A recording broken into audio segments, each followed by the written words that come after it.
First, we're the only party at this election which can show how every policy in our manifesto will be paid for. No commitments requiring additional borrowing, not a single one.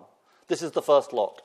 Second, our manifesto writes the first line of Labour's first budget.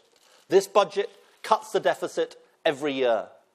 And that budget will only be presented when that has been verified by the Office of Budget Responsibility. That is the second lot. Third, the next Labour government will meet our fiscal rules, with the national debt falling and a surplus on the current budget. So we will set new ambitions for the minimum wage. A minimum wage by 2019 reaching its highest ever proportion of average earnings, rising to more than £8 an hour, so hard work pays again in our country. And we write the next chapter in the fight to end low pay. We will legislate so everyone who works regular hours will get a regular contract, not a 0 hours contract. The next Labour government will introduce a new national childcare service to work with primary schools to help guarantee that wraparound childcare that should be there for every working parent that wants it. We will not raise national insurance or VAT, or the basic or higher rates of income tax. We'll say enough is enough to the people who live here, work here, send their kids to school here, but don't want to pay taxes here like everyone else, and we will abolish the non-dom rule. So our plan will freeze energy bills so they can only fall and cannot rise, and give the regulator the power to cut prices this winter. We will champion small and medium-sized firms and cut and freeze business rates for 1.5 million companies. We'll guarantee apprenticeships to every young person who gets the grades, and we'll do something else. We'll make amends for the mistakes of this government, for the betrayal of young people, for Calamity Clegg, and we'll cut tuition fees from £9,000 to £6,000.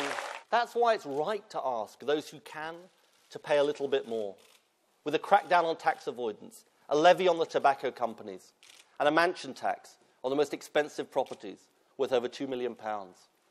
It's a properly costed, fully funded plan for 20,000 more nurses, 8,000 more doctors, 5,000 more home care workers, and 3,000 more midwives. That is the rescue plan that our National Health Service needs.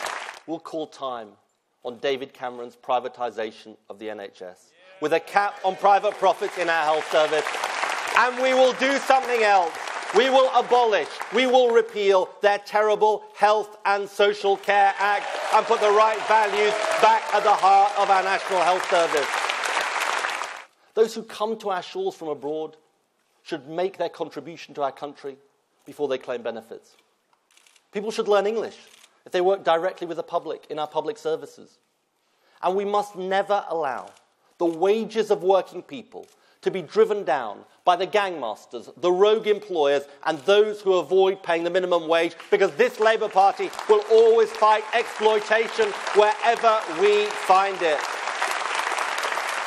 More powers for the Scottish Parliament, more powers for the Welsh Assembly, and to the cities, towns and counties of England too. It's time to end a century of centralisation throughout our United Kingdom. It's time to extend the right to vote to 16 and 17-year-olds so young people can have a proper voice in our country.